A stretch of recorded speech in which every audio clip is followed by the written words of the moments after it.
लेकिन आप सीख नहीं पाए इस चीज़ तो कुछ, क्योंकि एक्चुअल पेपर से यह क्वेश्चन आया ही नहीं कोई, ये आंसर जानने का की फायदा, इतों तो सीखने का फायदा ना क्वेश्चन तो, आंसर जानने का तो फायदा जो पेपर के क्वेश्चन हो फिर मैं आंसर पता लग गया, फिर मैं सीखने का कोई लेना देना नहीं, क्योंकि मैंने तो आंसर तक मतलब से। सबनों प्यार भरी Sat Shri Akal, welcome to electric English, I am Piyush Jindal.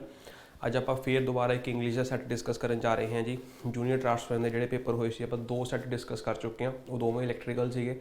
हुण आप मैकेनिकल का सैट डिस्कस करांगे। ਜਿਹੜੇ स्टूडेंट्स ने वो वीडियो नहीं देखी जी, तो सबनों रिक्वेस्ट है कि तुसीं वो दोवें वीडियोज़ देख लियो जी एक बार। एक सैट आप है जी, PSSB एग्जाम हैल्ड टूडे, ठीक है जी। इंग्लिश क्वेश्चनस ये 5 क्वेश्चन आए थे जी, तो सैट 2 के भी 5 क्वेश्चन सी। जी वीडियो आप अज डिस्कस कर रहे हैं ये 7 क्वेश्चन ने जी। तो एंड तक वीडियो में जरूर देखना है कि अगर तुसी कोई चीज़ करनी है सही तरीके नाल करनी है, इंग्लिश सही तरीके नाल नंबर लैने ने, तो किवें लेते जा सकते हैं। ईवन कि तुहाडे कोल PY की बुक भी हैगी है, तुसी इहदा इस्तेमाल किवें कर रहे हो, वो चीज़ ज़्यादा इंपॉर्टेंट है जी। कोई चीज़ अपने कोल हुंदी है लेकिन आपां नूं उस चीज़ का इस्तेमाल नहीं करना आंदा जी, तो आपां उहदा ऑप्टीमम यूज़ नहीं लै पाते। किसी स्टूडेंट कोल साडा मंजिल बैच हैगा लेकिन उहदा ऑप्टीमम यूज़ नहीं लै पा रहा, बहुत सारे ਇਹੋ ਜਿਹੇ वर्ड्स ने विचों निकल जाते हैं जी। तो वो वीडियो मंजिल बैच की टॉप स्ट्रैटजी वीडियो है जी, ਤੁਸੀਂ ਇਹ ਵੀਡੀਓ ਦੇਖ ਲਓ, ਤੁਹਾਨੂੰ ਪਤਾ ਚੱਲ ਜੂਗਾ ਵੀ ਬੈਚ ਦੇ ਵਿੱਚ ਕੀ ਕੁਛ ਹੈ ਤੇ ਕਿਵੇਂ ਕਿਵੇਂ ਯੂਜ਼ ਕਰਨਾ ਹੈ, ਵੀਡੀਓ ਵਾਸਤੇ ਕਿਵੇਂ ਯੂਜ਼ ਕਰਨਾ, ਐਕਸਰਸਾਈਜ਼ ਵਾਸਤੇ ਕਿਵੇਂ ਯੂਜ਼ ਕਰਨਾ, ਈਵਨ ਕਿ ਅਗਰ ਤੁਸੀਂ ਪਟਵਾਰੀ ਦੀ ਤਿਆਰੀ ਕਰਨੀ ਹੈ ਜੀ ਅੱਗੇ, ਉਹਦੇ ਵਾਸਤੇ ਕਿਵੇਂ ਯੂਜ਼ ਕਰਨਾ ਹੈ। ਆਹ ਵਾਲੀ ਲਾਸਟ 40 ਡੇਜ਼ ਵਾਲੀ ਵੀਡੀਓ ਜ਼ਰੂਰ ਦੇਖ ਲਿਓ ਜੀ। ਹੁਣ ਆਪਾਂ ਸਟਾਰਟ ਕਰਦੇ ਹਾਂ ਅੱਜ ਦੇ ਕੁਐਸਚਨਸ। 7 ਕੁਐਸਚਨ ਆਏ ਨੇ ਜੀ। ਚਲੋ ਪਹਿਲਾ ਕੁਐਸਚਨ ਹੈ ਜੀ, ਦੇਖੋ, ਚੂਜ਼ ਦਾ ਵਰਡ ਵਿਚ best completes the below sentence.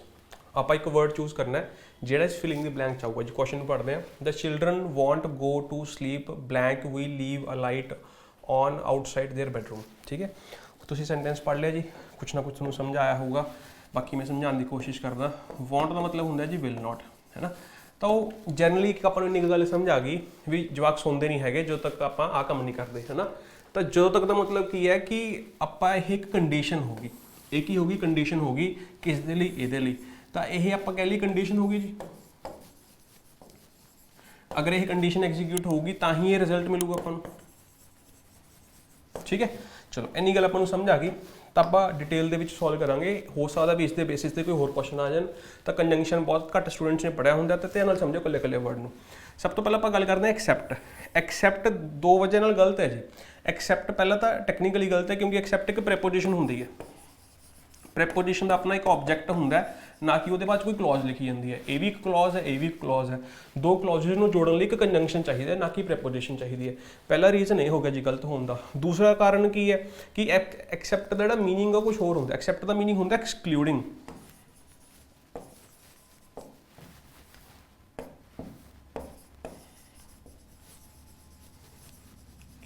Excluding कह सकते हो या फिर अपार्ट फ्रॉम, ठीक है, या फिर बट फॉर, या फिर कुछ लोग इन्हें एक्सेप्ट फॉर भी कहते हैं। ध्यान रखियो जी, सारे वर्ड्स इंपॉर्टेंट ने, पूछे जाते हैं एग्जाम। तो पहला पता लग गया गलत हो गया जी, क्योंकि इसका मीनिंग हो एक्सक्लूड, इन्हू एक्सक्लूड थोड़ी ना कर रहे हो, ये तो कंडीशन है बल्कि, ठीक है। दूसरा अदरवाइज। अब वाइज वर्ड को समझ लो जी, इतों तुहानूं होर बहुत सारे वर्ड सीखने को मिलणगे, जिवें वाइज रूट वर्ड है एक ये, है ना। तो यदा मतलब होंगे अकॉर्डिंग, अकॉर्डिंग टू समथिंग। जिमें तुसीं कहा क्लॉकवाइज, तो यदा मतलब की है अकॉर्डिंग टू क्लॉक, जिमें क्लॉक मूव करता है। Anti clockwise, according to the direction in which, according to the opposite direction of the clockwise. समझ आ गया। रैंक वाइज, हमेशा रैंक वाइज लिस्ट कहने हो जी, रैंक वाइज लिस्ट कर दो सर, रैंक वाइज लिस्ट कर दो। तो रैंक वाइज का मतलब की according to rank, roll number wise, ठीक है। तो वाइज समझ आ गया जी। हुण व्हाट इज अदरवाइज। अदर का मतलब होंगे दूसरी पासा, दूसरा पासा। मैं क्या don't move otherwise I will shoot you. अगर तू मूव कर गया तो दूसरा पासा एग्जीक्यूट कर जूगा, ठीक है। तो दूसरे पासे का मतलब की मैं तेन शूट कर दूंगा, तो इस करके अदरवाइज नहीं हो सकता, क्योंकि ये दूसरे पासे की गल नहीं कर रहा, है कंडीशन है, ठीक है। हुण अगे आ जाओ, what is unless and but. But conjunction of contrast, जिथे 2 चीज़ों में कंट्रास्ट हो गए जी। जिमें मैं कहा कि he worked so hard blank he failed. Hard work तो किया फिर भी फेल हो गया, तो दोवां दे विच कंट्रास्ट आ गया, तो उत्थे आपां यूज़ करांगे बट। ऑपोजिट की होंदा जी दा and. He worked hard and got the job, ठीक है, समझ आ गया। तो यह कंट्रास्ट तो है नहीं, एक ही कंडीशन अनलैस वर्ड बचा जो तुम इसका मीनिंग समझ रहे हो सकता तुम आंसर सही कर दो, ठीक है, लेकिन आप सीख नहीं पाए इस चीज़ तो कुछ, क्योंकि एक्चुअल पेपर से यह क्वेश्चन आया ही नहीं, कोई आंसर जानने का की फायदा, इतों तो सीखने का फायदा ना क्वेश्चन तो, आंसर जानने का तो फायदा जो पेपर के क्वेश्चन हो फिर मैं आंसर पता लग गया, फिर मैं सीखने का कोई लेना देना नहीं, क्योंकि मैंने तो आंसर तक मतलब से, लेकिन ये पेपर के तो नहीं आया, और सीख के हो सकता है ये कोई होर क्वेश्चन यह आ जाए भी जिथे साड़ी नॉलेज कम आ जाए, तो वो सीखने का फायदा, आंसर जानने का फायदा नहीं है, ठीक है। तो अनलैस का मीनिंग समझने की कोशिश करो। सब तो पहला अनलैस का मीनिंग समझो जी। अब एक क्वेश्चन लिखा हुआ है, I will not go blank they call मी, और इफ आऊगा या अनलैस आऊगा, जो भी तुम सोच लिया।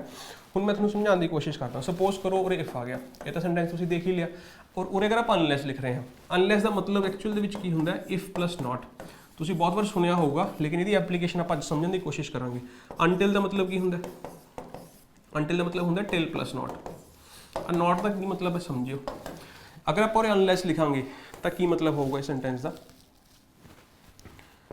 आई विल, यही सेंटेंस का की मतलब है, I will not go if they.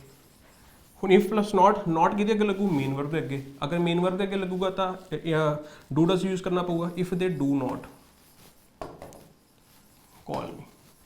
तो तुसी उरे देखो, तुसी उरे की कीता, तुसी उरे की कहता इफ प्लस नॉट, तो जो इफ प्लस नॉट होंगे इनू ही आप की कहने अनलैस, सॉरी इसे करके कहते हैं जी, इसे करके कहते हैं भी जी जिथे अनलैस लिखा हो जाए उत्थे नॉट नहीं लाते, क्यों, क्योंकि अनलैस का मतलब इफ प्लस नॉट। समझ आ गया, पहली गल तो यह क्लीयर होगी। दूजी गल हूँ आप की कहना चाह रहे हैं भी मैं जाऊँगा नहीं अगर मैंने कॉल कर लूँगा, अगर यही कंडीशन एग्जीक्यूट होगी, नहीं आप की कहना चाहते हैं अगर मैनू नहीं करूँगा कॉल तो नहीं मैं जाऊँगा, यही कहना चाहते हैं। या फिर तुम ये कहोगे कदों नहीं जाओगे भी अगर अगला कॉल करूँगा नहीं करूँगा तो ही नहीं जाऊँगे ना, अगर अगला कॉल करूँगा फिर तो जाऊँगे, तो इस करके उत्थे इफ आना गलत हो जाऊगा जी। टैक्नीकली तो बिल्कुल सही है, तो ग्रामर तो कहती है इफ यूज़ कर लो, लेकिन इफ नहीं आ सकता उत्थे की आऊगा अनलैस। समझ आ गया, जो दोरे अनलैस समझ आ गया तोरे भी देख लो फटाफट। तो अनलैस का मीनिंग है जी, ध्यान नाल समझ लो, अगर आप और अनलैस लिख दें,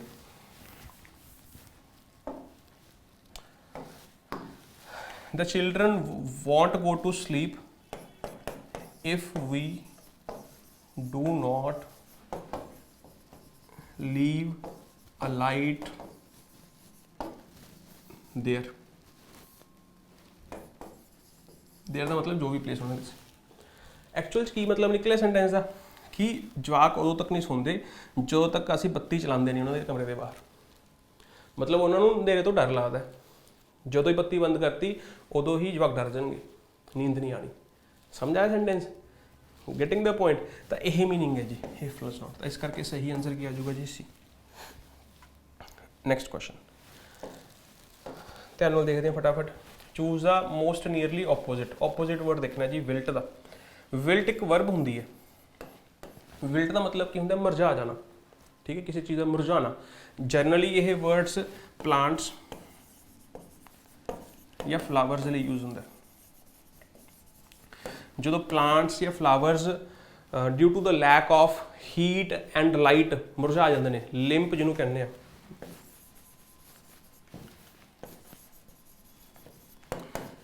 ठीक है, दैट इज कॉल्ड विल्ट। समझ आ गया जी। तो हुण ਇਹਦਾ ऑपोजिट देखना जी, ਇਹਦਾ ऑपोजिट की होगा। ਤੁਹਾਨੂੰ एक वर्ड कराया सी, मैनू याद आ रहा जी PYQ बुक ਦੇ ਵਿੱਚ, ड्रूपी कराया सी कि नहीं कराया सी। ड्रूपी का मतलब की सीगा जी, किसी चीज़ का मुरझा जाना, जिवें ड्रूपी मुस्टैच मुछां मुरझा गई, ठीक है, बेंड पै गया, लिंप आ गया, ठीक है, मुरझाइयां मुछां, तो उथों वर्ड कराया सी एडजेक्टिव। ड्रूप एक वर्ब होंदी है, किसी चीज़ का मुरझाना। समझ आ गया जी। तो बहुत सारी चीज़ें कवर्ड ने, है ना। यदा ऑपोजिट की हो जाऊगा जी एग्जॉस्टेड, एग्जॉस्टेड का मतलब तो एनर्जी ना होना, तो गलत हो गया जी। ब्लूम, ब्लूम का मतलब की है फ्लरिश करना। प्रोड्यूस, यदा सही आंसर की हो जी ब्लूम। ऑपोजिट पूछे ना, ब्रोक नहीं हो सकता, ड्राइविंग नहीं हो सकता। आई होप कि it is clear. Next wilt जो है जी वर्ब है, दसता जी, ठीक है, अगे आ जाओ। नेक्स्ट है जी most similar meaning. Similar meaning देखना जी फियास्को। ਫਿਆਸਕੋ ਇੱਕ ਨਾउन ਹੁੰਦਾ। ਸਭ ਤੋਂ ਪਹਿਲਾਂ ਤਾਂ ਇਹ ਸਮਝਣ ਦੀ ਕੋਸ਼ਿਸ਼ ਕਰਨੀ ਹੈ, ਜਿਹੜੇ ਸਟੂਡੈਂਟ ਕੋਈ ਪਹਿਲਾਂ ਤੋਂ ਜੁੜੇ ਹੋਏ ਨੇ ਤਾਂ ਦੀ ਹਿੰਦੂ ਦੀ daily PDF vocab PDF series ਚਲਾਈ ਸੀ ਜੀ, ਉਹਦੇ ਵਿੱਚੋਂ ਇਹ ਕੁਐਸਚਨ ਪੁੱਛਿਆ ਗਿਆ। ਦੇਖੋ ਕਵਰਡ ਹੈ ਜੀ ਫਿਆਸਕੋ। ਫਿਆਸਕੋ ਇੱਕ ਨਾउन ਹੁੰਦਾ, ਇਹਦਾ ਮਤਲਬ ਹੁੰਦਾ ਟੋਟਲ ਫੇਲੀਅਰ, ਟੋਟਲ ਜਾਂ ਫਿਰ ਕੰਪਲੀਟ ਫੇਲੀਅਰ। ਮੈਂ ਤੁਹਾਨੂੰ ਸਮਝਾਉਣ ਦੀ ਕੋਸ਼ਿਸ਼ ਕਰੂੰਗਾ। ਸਪੋਜ਼ ਕਰੋ ਕਿ है ना ਤੁਸੀਂ ਕੋਈ ਇਵੈਂਟ ਪਲਾਨ ਕਰਨਾ ਹੈ, ਠੀਕ ਹੈ, ਤੁਸੀਂ ਆਪਣੇ ਕਾਲਜ ਦੇ ਫਾਈਨਲ ਈਅਰ ਦੇ ਵਿੱਚੋਂ ਤੇ ਤੁਸੀਂ ਫੇਅਰਵੈਲ है ना ਤੁਸੀਂ ਆਪਣੇ pre final last final year ਦੇ ਵਿੱਚੋਂ ਤਾਂ ਤੁਸੀਂ ਫੇਅਰਵੈਲ ਦੇਣੀ ਹੈ ਆਪਣੇ ਸੀਨੀਅਰਸ ਨੂੰ, ਹੈ ਨਾ। ਤਾਂ ਤੁਸੀਂ ਜਿਹੜਾ ਇਵੈਂਟ ਉਹ ਤੁਸੀਂ ਸਾਰਾ ਡਿਜ਼ਾਈਨ ਕਰ ਰਹੇ ਹੋ, ਠੀਕ ਹੈ। ਤਾਂ ਇਵੈਂਟ ਦੇ ਵਿੱਚ ਕੀ ਹੋਗਾ, ਲਾਈਟ ਚਲੇਗੀ, ਠੀਕ ਹੈ। ਤਾਂ ਕਿੰਨੀ ਸ਼ਰਮਨਾਕ ਨਾ ਗੱਲ ਹੈ। ਤਾਂ ਕੋਈ ਇਹੋ ਜਿਹੀ ਚੀਜ਼ ਜੋ ਫੇਲ ਹੋ ਗਈ ਤੇ ਉਹਦੇ ਕਰਕੇ ਸ਼ਰਮ ਆ ਰਹੀ, ਇੰਬੈਰੈਸਮੈਂਟ ਫੀਲ ਹੋ ਰਹੀ ਹੈ, ਦੈਟ ਇਜ਼ ਕਾਲਡ ਫਿਆਸਕੋ, ਠੀਕ ਹੈ। The meeting was, the plan was, the event was a complete fiasco, complete disaster, exactly ਦੱਸਿਆ ਹੋਇਆ ਜੀ, ਦੇਖੋ, ਠੀਕ ਹੈ। ਤਾਂ ਇਹਦਾ ਜਿਹੜਾ ਸਹੀ ਆਨਸਰ ਹੋਊਗਾ ਜੋ ਕੀ ਹੋ ਜਾਊਗਾ ਜੀ ਬੀ। ਸਿਮਿਲਰ ਮੀਨਿੰਗ ਫੈਸਟੀਵਲ ਨਹੀਂ ਹੋ ਸਕਦਾ, ਹੈਪਨਿੰਗ ਨਹੀਂ ਹੋ ਸਕਦਾ, ਸੈਰੇਮਨੀ ਨਹੀਂ ਹੋ ਸਕਦਾ। ਸੈਰੇਮਨੀ ਤੇ ਫੈਸਟੀਵਲ ਦੋਵੇਂ ਸੇਮ ਚੀਜ਼, ਕੋਈ ਵੀ ਕਿਹਾ ਜਾਏ ਇਵੈਂਟ ਨੂੰ ਸੈਰੇਮਨੀ ਕਹਿ ਦਿੰਦੇ ਨੇ ਜੀ, ਠੀਕ ਹੈ। ਅੱਗੇ ਚੱਲਦੇ ਹਾਂ। ਨੈਕਸਟ ਵਰਡ ਹੈ ਜੀ ਰੈਨੇਸੈਂਸ। ਰੈਨੇਸੈਂਸ ਦਾ ਮਤਲਬ ਕੀ ਹੁੰਦਾ ਜੀ, ਸਮਝਣ ਦੀ ਕੋਸ਼ਿਸ਼ ਕਰਨਾ। RENAI, RENN ਹੋ ਗਿਆ ਜੀ, RENAI ਸਹੀ ਹੋ ਸਕਦਾ, RENN ਗਲਤ ਹੋ ਗਿਆ, RENAI SS ਨਹੀਂ ਗਲਤ ਹੋ ਗਿਆ ਜੀ। ਤਾਂ ਇਹ ਸਹੀ ਆਨਸਰ ਹੈ, PYQ ਦੇ ਵਿੱਚ ਆ ਡਾਇਰੈਕਟ ਵਰਡ ਪਿਆ। ਰੈਨੇਸੈਂਸ ਇੱਕ ਨਾउन ਹੈ ਜੀ, ਜਿਹਦਾ ਮਤਲਬ ਹੁੰਦਾ ਰੀਬਰਥ, ਦੁਬਾਰਾ ਤੋਂ ਜਨਮ ਲੈਣਾ। ਕੋਈ ਵੀ ਚੀਜ਼ ਇਹੋ ਜਿਹੀ ਹੈ ਜੋ ਆਊਟਡੇਟ ਹੋ ਗਈ, ਅਨਪੋਪੂਲਰ ਹੋ ਗਈ, ਲੋਕ ਉਹਨੂੰ ਭੁੱਲ ਗਏ, ਜਦੋਂ ਦੁਬਾਰਾ ਉਹ ਜਨਮ ਲੈ ਰਹੀ ਹੈ, ਦੁਬਾਰਾ ਉਹ ਪੋਪੂਲਰ ਹੋ ਰਹੀ ਹੈ, ਦੈਟ ਇਜ਼ ਕਾਲਡ ਰੈਨੇਸੈਂਸ। GS ਦੇ ਵਿੱਚ ਇਹ ਵਰਡ ਬਹੁਤ ਜ਼ਿਆਦਾ ਯੂਜ਼ ਹੁੰਦਾ। PYQ ਦੇ ਵਿੱਚ GS ਦੇ ਵਿੱਚ ਘੱਟੋ ਘੱਟ ਇਹ ਵਰਡ 16-17 ਵਾਰ ਹੈ ਜੀ, ਅਗਰ ਤੁਸੀਂ ਦੇਖੋਗੇ, ਠੀਕ ਹੈ। ਇਹ ਵਰਡ ਹੈਗਾ ਜੀ ਉਹਦੇ ਵਿੱਚ, ਠੀਕ ਹੈ। ਤਾਂ GS ਦੇ ਵਿੱਚ ਬਹੁਤ ਜ਼ਿਆਦਾ ਯੂਜ਼ ਹੁੰਦਾ। ਜਾਂ ਫਿਰ ਕੋਈ ਫੈਸ਼ਨ, ਜਿਵੇਂ ਮੈਂ ਕਹਾਂ ਬੈਲ ਬਾਟਮ ਜੀਨਸ ਹੈ ਜੀ, 80-90 'ਚ ਚੱਲਦੀਆਂ ਸੀ, 70-80 ਚੱਲਦੀਆਂ ਸੀ, ਦੁਬਾਰਾ ਆ ਗਈ ਜੀ ਬੈਲ ਬਾਟਮ ਜੀਨਸ, ਹੈ ਨਾ। ਤਾਂ ਰੈਨੇਸੈਂਸ ਆਫ ਬੈਲ ਬਾਟਮ ਜੀਨਸ, ਹੈ ਨਾ। ਤਾਂ ਉਵੇਂ ਆਪਾਂ ਇਹਨੂੰ ਯੂਜ਼ ਕਰ ਸਕਦੇ ਹਾਂ ਜੀ। ਨੈਕਸਟ ਵਰਡ ਹੈ ਜੀ ਆਪਣਾ compulsory. Choose the correct word, substitute ਲੱਭਣਾ ਜੀ। Compulsory enlistment for the military and other services, ਠੀਕ ਹੈ। ਇਨਲਿਸਟਮੈਂਟ ਦਾ ਮਤਲਬ ਕੀ ਹੁੰਦਾ ਜੀ, ਆਪਾਂ ਦੇਖਣਾ ਇਨਰੋਲਮੈਂਟ, ਕੰਸਕ੍ਰਿਪਸ਼ਨ, ਇੰਡਕਸ਼ਨ, ਐਡਮਿਸ਼ਨ। ਇਨਲਿਸਟਮੈਂਟ ਦਾ ਮਤਲਬ ਹੁੰਦਾ ਭਰਤੀ। ਜਦੋਂ ਕੋਈ ਵੀ ਜੁਆਇਨਿੰਗ ਹੁੰਦੀ ਹੈ, ਜੁਆਇਨਿੰਗ ਕਰਨਾ ਹੈ, ਜੁਆਇਨ ਕਰਾਉਣਾ ਡਿਫੈਂਸ ਮੈਕੈਨਿਜ਼ਮ ਦੇ ਵਿੱਚ। ਡਿਫੈਂਸ ਮੈਕੈਨਿਜ਼ਮ ਦਾ ਮਤਲਬ ਕੀ ਹੈ, ਉਹ ਮਿਲਟਰੀ ਵੀ ਹੋ ਸਕਦੀ ਹੈ, ਪੈਰਾਮਿਲਟਰੀ ਵੀ ਹੋ ਸਕਦੀ ਹੈ, ਪੰਜਾਬ ਪੁਲਿਸ ਵੀ ਹੋ ਸਕਦੀ ਹੈ, ਕੋਈ ਕੁਝ ਵੀ ਹੋ ਸਕਦਾ ਡਿਫੈਂਸ ਦੇ ਵਿੱਚ। ਤਾਂ ਭਰਤੀ ਦੀ ਅੰਗਰੇਜ਼ੀ ਇਨਲਿਸਟਮੈਂਟ ਹੈ। ਤੇ ਇਨਲਿਸਟ ਇੱਕ ਵਰਬ ਹੁੰਦੀ ਹੈ ਜਿਹਦਾ ਮਤਲਬ ਭਰਤੀ ਕਰਾਉਣਾ ਜਾਂ ਭਰਤੀ ਕਰਨਾ। ਇਨਲਿਸਟਮੈਂਟ ਉਸ ਐਕਟ ਨੂੰ ਕਹਿੰਦੇ ਨੇ ਜਿਹਦੇ ਵਿੱਚ ਭਰਤੀ ਹੁੰਦੀ ਹੈ ਸਾਰੀ, ਠੀਕ ਹੈ। ਤਾਂ ਇਨਲਿਸਟਮੈਂਟ ਦਾ ਪਤਾ ਚੱਲ ਗਿਆ, ਭਰਤੀ। ਤਾਂ ਹੁਣ ਜੇ ਆਪਾਂ ਅਗਰ ਤੁਸੀਂ ਸਰਚ ਕਰਦੇ ਹੋ ਪੰਜਾਬ ਪੁਲਿਸ ਭਰਤੀ, ਤਾਂ ਇਨਲਿਸਟਮੈਂਟ ਸਰਚ ਕਰਕੇ ਦੇਖਣਾ ਕਿ ਕੋਈ ਇਹੋ ਜਿਹੀ ਵਰਡ ਯੂਜ਼ ਕਰਦਾ ਨਹੀਂ ਕਰਦਾ, ਠੀਕ ਹੈ। ਸਮਝ ਆ। ਤੁਸੀਂ ਦੇਖੋ ਜਦੋਂ ਦਾ ਭਰਤੀ ਮੀਨਿੰਗ ਹੈ ਜੀ, ਤਾਂ ਜਿਹੜੇ ਉਹਨਾਂ ਨੇ ਆਫੀਸ਼ੀਅਲ ਨੋਟੀਫਿਕੇਸ਼ਨ ਹੈ, ਹੈਡ ਕਾਂਸਟੇਬਲ ਦੀ ਹੈ, SI ਦੀ ਹੈ, ਤਾਂ ਜਦੋਂ ਤੁਸੀਂ ਉਹਨਾਂ ਨੇ ਵਰਡ ਯੂਜ਼ ਕੀਤਾ ਹੈ ਇਨਲਿਸਟਮੈਂਟ, ਠੀਕ ਹੈ ਜੀ। ਅੱਗੇ ਆ ਜਾਓ। ਹਾਂ, before the enlistment in the Punjab police department, ਮਤਲਬ ਭਰਤੀ ਤੋਂ ਪਹਿਲਾਂ, ਠੀਕ ਹੈ। ਅੱਗੇ ਆ ਜਾਓ। ਪਹਿਲਾ ਆਪਸ਼ਨ ਹੈ ਜੀ ਇਨਰੋਲਮੈਂਟ। ਇਨਰੋਲਮੈਂਟ ਦਾ ਮਤਲਬ ਹੁੰਦਾ ਜੀ ਆਫੀਸ਼ੀਅਲੀ ਕਿਸੇ ਕੋਰਸ ਨੂੰ ਜੁਆਇਨ ਕਰਨਾ, ਕਿਸੇ ਕਾਲਜ 'ਚ, ਸਕੂਲ 'ਚ, ਕਿਸੇ ਕੋਚਿੰਗ 'ਚ। ਤਾਂ ਇਹ ਉਹ ਮਤਲਬ ਨਹੀਂ ਹੈ। ਕਨਸਕ੍ਰਿਪਸ਼ਨ ਦਾ ਮਤਲਬ ਹੁੰਦਾ ਹੈ ਵੀ ਜਿੱਥੇ ਤੁਹਾਨੂੰ ਲਾ ਮਜਬੂਰ ਕਰਦਾ ਹੈ, ਜੁਆਇਨਿੰਗ ਬਾਏ ਲਾ, ਜਿੱਥੇ ਤੁਹਾਨੂੰ ਲਾਅ ਮਜਬੂਰ ਕਰਦਾ ਹੈ ਕਿਸੇ ਫੋਰਸਿਸ ਨੂੰ ਜੁਆਇਨ ਕਰਨ ਵਾਸਤੇ, ਠੀਕ ਹੈ। ਜਿਵੇਂ ਆਪਾਂ ਗੱਲ ਕਰੀਏ ਹੈ ਨਾ 80-90 ਦੇ ਵਿੱਚ, ਜਾਂ ਫਿਰ ਜਿੱਥੇ ਸਪੋਜ਼ ਕਰੋ ਵੀ ਹੁਣ ਉੱਥੇ ਮਿਲਟਰੀ ਦਾ ਘਾਟਾ ਪੈ ਗਿਆ, ਆਰਮੀ ਪਰਸਨਲ ਦਾ ਘਾਟਾ ਪੈ ਗਿਆ, ਤੇ ਸਰਕਾਰ ਨੇ ਕਿਹਾ ਵੀ ਹਥਿਆਰ ਚੱਕ ਲਓ, ਹੈ ਨਾ। ਤਾਂ ਤੁਹਾਨੂੰ ਵੀ ਆਰਮੀ ਦੇ ਵਿੱਚ ਜੰਗ ਲੜਨੀ ਪੈਣੀ ਹੈ। ਤਾਂ ਉਹ ਲਾਅ ਤੁਹਾਨੂੰ ਮਜਬੂਰ ਕਰ ਰਿਹਾ ਹੈ, ਜਾਂ ਫਿਰ ਤੁਹਾਨੂੰ ਆਫੀਸ਼ੀਅਲੀ ਕੋਈ ਮਜਬੂਰ ਕਰ ਰਿਹਾ ਹੈ, ਦੈਟ ਇਜ਼ ਕਾਲਡ ਕਨਸਕ੍ਰਿਪਸ਼ਨ। ਤੇ ਇਸ ਕਰਕੇ ਜਿਹੜਾ ਸਹੀ ਆਨਸਰ ਹੋਊਗਾ ਜੀ ਉਹ ਕੀ ਹੋਊਗਾ ਜੀ B. What is induction? Induction ਕੀ ਹੁੰਦਾ? ਜਦੋਂ ਵੀ ਤੁਸੀਂ ਕੋਈ ਵੀ ਨਵੀਂ ਜੌਬ ਜੁਆਇਨ ਕਰਦੇ ਹੋ, ਨਵੀਂ ਤੁਸੀਂ ਸਕਿੱਲ ਸਿੱਖਦੇ ਹੋ, ਤਾਂ ਜਦੋਂ ਤੁਹਾਡਾ ਪਹਿਲਾ ਦਿਨ ਹੁੰਦਾ, ਜਦੋਂ ਤੁਹਾਨੂੰ ਉੱਥੇ ਟ੍ਰੇਨਿੰਗ ਮਿਲਦੀ ਹੈ, ਤਾਂ ਉੱਥੇ ਤੁਹਾਨੂੰ ਉਹਦੀ ਨੌਲੇਜ ਮਿਲਦੀ ਹੈ, ਉਹ ਈਵੈਂਟ ਨੂੰ ਕਹਿੰਦੇ ਆ ਜੀ ਇੰਡਕਸ਼ਨ। ਸਪੋਜ਼ ਕਰ ਲਓ ਤੁਸੀਂ ਕੋਈ ਜੌਬ ਜੁਆਇਨ ਕਰ ਲਈ, ਪਹਿਲਾ ਦਿਨ ਹੈ ਤੁਹਾਡਾ, ਪਹਿਲੇ ਦਿਨ ਦੇ ਵਿੱਚ ਜਿੰਨੇ ਵੀ ਟ੍ਰੇਨਿੰਗਸ ਆਏ ਉਹਨਾਂ ਨੂੰ ਬੁਲਾ ਲਿਆ, ਉਹਨਾਂ ਨੂੰ ਦੱਸਿਆ ਵੀ ਇਹ ਜੌਬ ਕਿਹਦੇ ਬਾਰੇ ਹੈ, ਕੀ ਕਰਨਾ, ਕਿਵੇਂ ਕਰਨਾ ਹੈ। ਉਹ ਜਿਹੜਾ ਇੱਕ ਈਵੈਂਟ ਹੈ, ਦੈਟ ਇਜ਼ ਕਾਲਡ ਇੰਡਕਸ਼ਨ, ਠੀਕ ਹੈ ਜੀ। ਤਾਂ ਇੰਡਕਸ਼ਨ ਹਰ ਕਿਸੇ ਦੀ, ਜਦੋਂ ਵੀ ਤੁਸੀਂ ਜੌਬ ਜੁਆਇਨ ਕਰਦੇ ਹੋ ਤਾਂ ਪਹਿਲਾਂ ਇੰਡਕਸ਼ਨ ਹੁੰਦੀ ਹੈ ਜੀ, ਠੀਕ ਹੈ। ਇਹ ਵੀ ਨਹੀਂ ਹੋ ਸਕਦਾ। ਨਾ ਵਾਟ ਇਜ਼ ਐਡਮਿਸ਼ਨ? ਐਡਮਿਟ ਹੋਣਾ, ਤਾਂ ਇਹ ਵੀ ਨਹੀਂ ਹੋ ਸਕਦਾ। ਨੈਕਸਟ, ਸਾਰੇ ਵਰਡ ਕਰਾਏ ਹੋਏ ਨੇ ਜੀ, ਠੀਕ ਹੈ। ਬੈਸਟ ਕੰਪਲੀਟ ਦਾ ਕੰਪੈਰੀਜ਼ਨ। ਹੁਣ ਦੇਖਣਾ ਜੀ ਰੀਕੈਂਟ ਦਾ ਉਹਨਾਂ ਨੇ ਦੱਸਿਆ ਹੈ, ਰੀਟਰੈਕਟ, ਰੀਸਟ੍ਰੇਨ ਦਾ ਲੱਭਣਾ ਜੀ ਆਪਾਂ ਕੀ ਆਊਗਾ, ਠੀਕ ਹੈ। ਰੀਟਰੈਕਟ ਵਰਡ ਕਰਾਇਆ ਹੋਇਆ, ਆਹ ਦੇਖ ਲਓ। ਉਦੋਂ ਬਾਅਦ 'ਚ ਤੁਹਾਨੂੰ रिफ्रेन वर्ड कराया है, तुहानू कर्व वर्ड कराया है, रिस्ट्रेन वर्ड कराया है, सारे वर्ड कराए हुए हैं, मैं तुहानू समझाऊंगा। आ देखो रिस्ट्रेन वर्ड समझने की कोशिश करना, सब तो पहले रीट्रैक्ट समझने की कोशिश करना, रूट वर्ड के थ्रू समझांगे। आज मैं वर्ड समझाना। आ देखो वर्ड कराया है, जस्ट वेट, हाँ जी, प्रोट्रैक्ट। अब प्रोट्रैक्ट, ट्रैक्ट तो ही वर्ड बन रहा है। ट्रैक्ट वर्ड थोड़ा समझाया सी, ट्रैक्ट वर्ड का मतलब की होंगे खिंचना, पुल करना। फिर थोड़ा दसिया सी ट्रैक्टर, ट्रैक्टर की हल बनता पुल खिंचता जी, ट्रैक्टर का यही काम होंगे, ठीक है। तो प्रोट्रैक्ट का मतलब की सीगा, लास्ट लॉन्गिंग, जो बहुत ज़्यादा लंबा खिंचता, बहुत ज़्यादा तुम खिंचता बोरिंग हो गया। प्रोलॉन्गड आप तुहानू दसिया सी, बोरिंग तुहानू दसिया सी, नो लॉन्गर इंटरस्टिंग दसिया सी, ठीक है। इन्नी गल तुहानू समझ आ गई जी। उस बाद ट्रैक्ट तो तुहानू होर बहुत सारे वर्ड, कन का मतलब की होंगे कनैक्ट करना आपस दे विच, कंट्रैक्ट का मतलब श्रिंक कर जाना, ठीक है। तो कनैक्ट का मतलब आपस जुड़ना, तो ट्रैक्ट का मतलब की हो गया जी चीज़ आपस भिड़ रही है। रीट्रैक्ट, प्रोट्रैक्ट, अट्रैक्ट, सबट्रैक्ट, ये सारे इस तो ही बनते हैं जी वर्ड्स, सारे दसे हुए हैं। हुण मैं तुहानू दसदा इहदा मतलब की है। रीट्रैक्ट का मतलब की है, किसी चीज़ को वापस दोबारा पिछे खिंच लेना। री का मतलब रिपीट का मतलब दोबारा, ट्रैक का मतलब खिंचा, किसी चीज़ को दोबारा पिछे खिंच लिया। मीनिंग थोड़ा समझाने की कोशिश करता, तुसी कुछ कहा भी हाँ भी आ चीज़ एवें होंगी है, तो मैं थोड़ा किसी टीचर ने कुछ ने कोई कहता भी x = 1+2 है ना, तुम ये कहता, तो फिर अगली क्लास से टीचर आए, उन्होंने कहा भी यार गलती होगी है ना, भी ये चीज़ एवें नहीं हैगी, कोई होर है, तो रीट्रैक्ट कर रहा है, ओपनली कन्फेस कर रहा है हिज और हर एरर, जो भी तुसी क्या, तो that is called retract. And recant is exact synonym of retract, ठीक है। इन्नी गल समझ आ गई जी। तो सिनोनियम ने, नाउ व्हाट इज रीस्ट्रेन, थोनों सारे वर्ड कराए हुए हैं जी, रीस्ट्रेन, रीफ्रेन, रीस्ट्रेन, बहुत वर्ड कराते।